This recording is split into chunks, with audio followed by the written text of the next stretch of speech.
मोदी जी कहते हैं मैं नहीं तुम, अहम नहीं वहम, इदम राष्ट्राय। ये राष्ट्र की भावना है। मैं स्वयं, यही राष्ट्र है। मैं स्वयं, इदम राष्ट्राय। साथियों, जब प्रयासों के दौरान जब मैं नहीं, हमका सबका ध्यान रखना होता है। जब राष्ट्र प्रथम की भावना सर्वोपरि होती है, जब नीतियों में, निर्णयों में देश के लोगों का हित ही सबसे बड़ा होता है, तो सर्वस्व उसका प्रभाव और प्रकाश नजर आता है इस देश के लोगों पर। विकसित भारत के लिए सबसे जरूरी है कि हम उन बेड़ियों को तोड़े जिनमें देश उलझा हुआ है।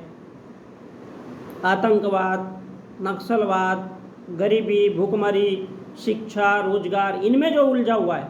भारत कैसे गुलामी की मानसिकता को छोड़कर आगे बढ़ रहा है। गुलामी की निशानियों को जीनहीन, जीन तो डीएनए में होता है, जीन डीएनए में होता है जो जैनियों के खून में उबाल लाता है। तो गुलामी की निशानियों को जीनहीन भावना में 80 सालों से ढोया जा रहा है, 70 साल से ढोया जा रहा है। उनके जगह अब राष्ट्रीय गौरव के अध्याय लिखे जा रहे हैं पिछले दशकों से।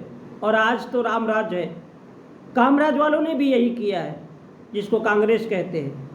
वो अंग्रेजी कानून जिसने भारत के लोगों को नीचे दिखाने के लिए, नीचे दबाने के लिए, अंग्रेजी कानून जिन अंग्रेजों ने भारत के लोगों को दबाने के लिए, नीचे दबाने के लिए बनाया था, देश ने अब उन कानूनों को बदल दिया।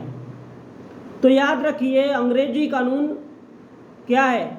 भारत का संविधान है, कांग्रेस है, हिंदुस्तान का कानून है, हिंदू धर्म है।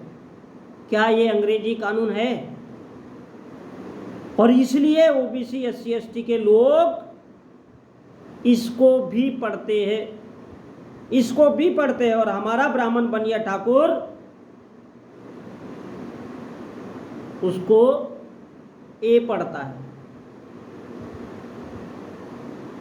ओबीसी, एससी, एसटी के लोग उसको 6 पढ़ते हैं और इस देश के ब्राह्मण बनिया ठाकुर उसको 9 पढ़ते हैं। और यही अंतर इस देश में बीजेपी में है और दूसरी पार्टियों में है और कांग्रेस में है।